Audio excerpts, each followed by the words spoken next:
वैदिक ज्योतिष में राहु को 9 ग्रहों में से एक माना जाता है।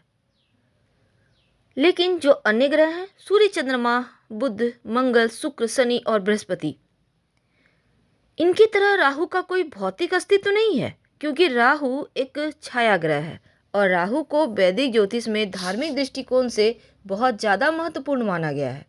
क्योंकि पौराणिक कथा भी आती है कि सागर मंथन से जब अमृत का कलश मिला था, तो अमृत के लिए देवताओं और असुरों के बीच भयानक झगड़ा हुआ। तब भगवान विष्णु ने इस झगड़े को खत्म करने के लिए देवताओं को अमृत पान कराने के लिए भेष बदला और मोहिनी रूप धारण करके वहां पहुंचे। फिर मोहिनी ने देवताओं और असुरों को दो अलग अलग पंक्तियों में बैठने को कहा। मोहिनी की सुंदर काया के मुंह में सारे असुर सब कुछ भूल गए और मोहिनी चालाकी से देवताओं को अमृत पान कराने लगी। इन सबके बीच एक असुर, स्वभानु नाम का असुर, अपना भेष बदलकर देवताओं की पंक्ति में जा बैठा और अमृत पान करने लगा। तब सूर्य और चंद्रमा को शंका हुई और उन्होंने यह बात भगवान विष्णु को बताई, जिससे क्रोधित होकर भगवान विष्णु ने अपना सुदर्शन चक्र उस असुर के सिर को धड़ से अलग कर दिया और बाद में उस बटे हुए दो भागों में एक सिर के भाग को राहु और धड़ को केतु के नाम से जाना गया। अब जो राहु होते हैं वो भ्रम का ग्रह है। राहु धुंधली दृष्टि, झूठी उम्मीदें और अंधविश्वास लाता है जीवन में। राहु का प्रभाव आपको ख्यालों में खोए रहने हुए या फिर स्वप्न दिखाने वाला होता है और ये आपके जीवन पर बहुत प्रभाव डालता है। वैसे तो राहु जुआ, नशा, बुरी लत, अवैध चीज़ों और नया विचार, नई क्रांति इसके भी कारक है। लेकिन जो भी इस बात पर निर्भर करता है कि राहु आपकी कुंडली में बैठा किस भाव में है, और यदि राहु आपके शुभ भाव में स्थित हो जाए तो सकारात्मक फल देता है, और अगर निगेटिव, नकारात्मक भाव में, अशुभ भाव में बैठ जाए तो जीवन में सिर्फ नकारात्मकता ही बढ़ता है। क्योंकि राहु का जो विस्तार है, राहु एक बहुत ज़्यादा ऊर्जावान ग्रह माना गया है। तो आपके जीवन पे राहु का इस परिवर्तन का क्या प्रभाव पड़ेगा, क्योंकि कुंडली के हर उस भाव के प्रभाव में वृद्धि करता है जहां ये बैठता है। तो वैदिक ज्योतिष में राहु एक प्रभावशाली ग्रह है जो किसी भी ग्रह के साथ युति करे या फिर दृष्टि में आ जाए तो उसके ही जैसा व्यवहार करने लगता है। साथ ही जिस भाव में रहता है उस भाव के स्वामी की तरह व्यवहार भी करता है।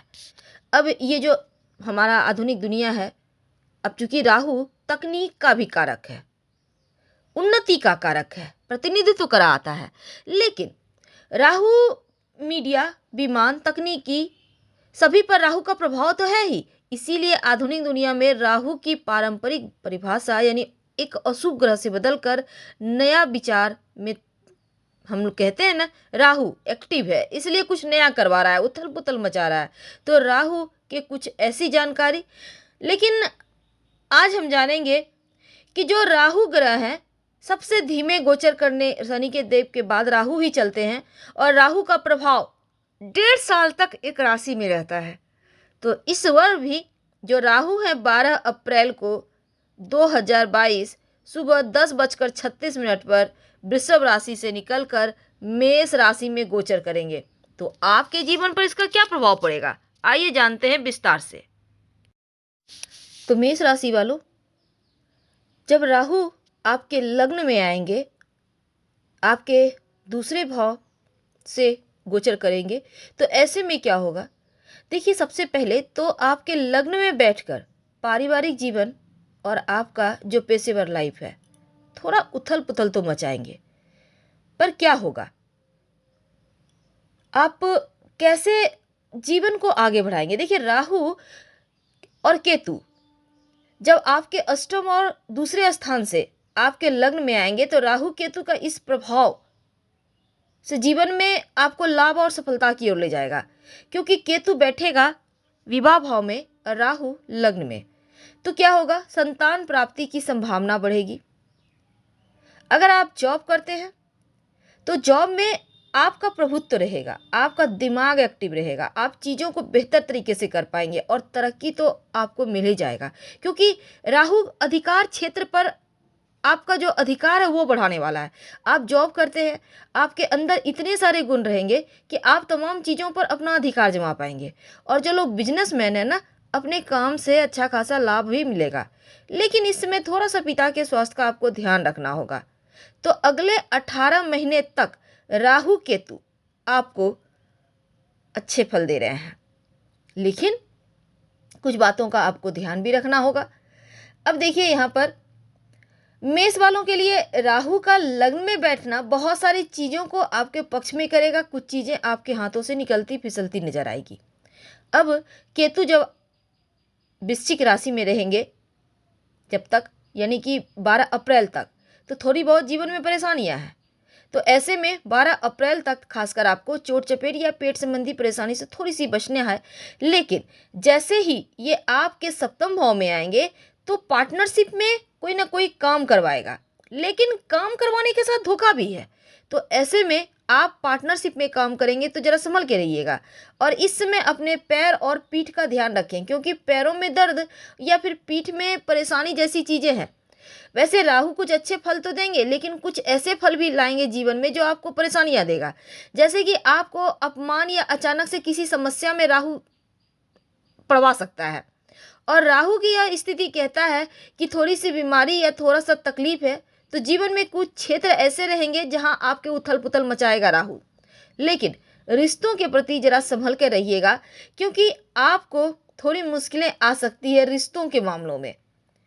अब राहु रिश्तों में थोड़ी सी यहाँ पर सेंध डालने वाला है, क्योंकि अब यहाँ पर होगा क्या कि देखिए, राहु का परिवर्तन जो 2022 में हो रहा है, ये 12 अप्रैल की सुबह 10:36 पे होगा।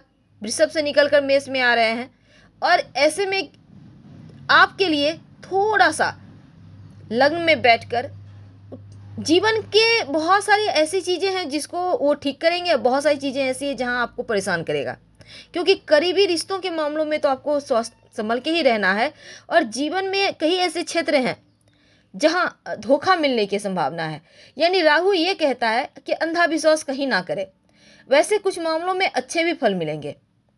जैसे कि देखिए, यहाँ पर आपको जीवन में जो धन की मुश्किलें हैं वो थोड़ी बहुत परेशान करेगी, तो राहु ये भी कहता है कि संभल के रहें।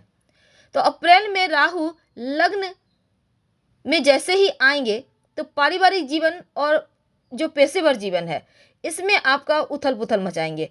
पर दूसरी तरफ अगर आप नौकरी करते हैं तो आपके अंदर एक जो क्रिएटिविटी होता है माइंड, वो बढ़ाएंगे। धन के मामलों में थोड़ा सा असुरक्षित आप महसूस करेंगे खुद ही खुद। तो ऐसे में आपका जो निजी संपत्ति है किसी भी तरह का निवेश ना करें, और कोई भी सौदा बहुत सोच समझकर आगे बढ़ाएं, क्योंकि निगेटिव फल दे सकता है। थोड़ा सा वाणी में कठोरता लाएगा लग्न में बैठकर। और अपने जो आपके अपने हैं उनके साथ थोड़ा सा नम्र रहिए। और राहु आपके लग्न में जैसे ही गोचर कर रहा है तो यह समय आपके जीवन में शांति और आराम भी लाएगा, क्योंकि आपका संबंध आपके परिवार के साथ बेहतर होता चला जाएगा। और राहु का गोचर धन के मामलों में धीरे धीरे स्थिरता लाएगा। अचानक से चीज़ें नहीं होंगी, बस अचानक से आपको कुछ नहीं करना, धीरे धीरे चीज़ें खुद को थोड़ा सा लेकिन भ्रमित महसूस करेंगे, थोड़ा सा विचलित महसूस करवाएगा राहु। तो इनसे भी आपको बचना होगा। कोई भी बड़ा निर्णय लेने में थोड़ी बहुत कठिनाई है, हालांकि आपका झुकाव कुछ नया करने की तरफ रहेगा। और सर के ऊपर लगेगा जैसे भारीपन है, यानी मांसपेशियों में दर्द, थोड़ा सा मानसिक टेंशन, थोड़ा सा खर्चा ज़्यादा, ये सभी चीज़ें तो राहु करवाएगा। और ये समय ज़्यादातर आपको लगेगा कि आप एकदम से खोए हुए हैं, भ्रम में हैं। तो क्या करेंगे? देखिए, अगर आपके पर्सनल जीवन की बात करें तो बहुत अच्छा नहीं है, लेकिन हाँ, अगर आप चाहें तो एक मुट्ठी जौ बहते हुए जल में प्रवाहित करें तो थोड़ा आराम होगा। और साथ ही अब चूंकि लग्न में बैठा है राहु, तो आपको चाहिए कि आप एक सफ़ेद चंदन का टुकड़ा नीले धागे में लपेट कर अपने पर्स में रखें, तो मुश्किलें थोड़ी कम होगी। तो फिलहाल आपसे विदा लेते हैं। हर हर महादेव।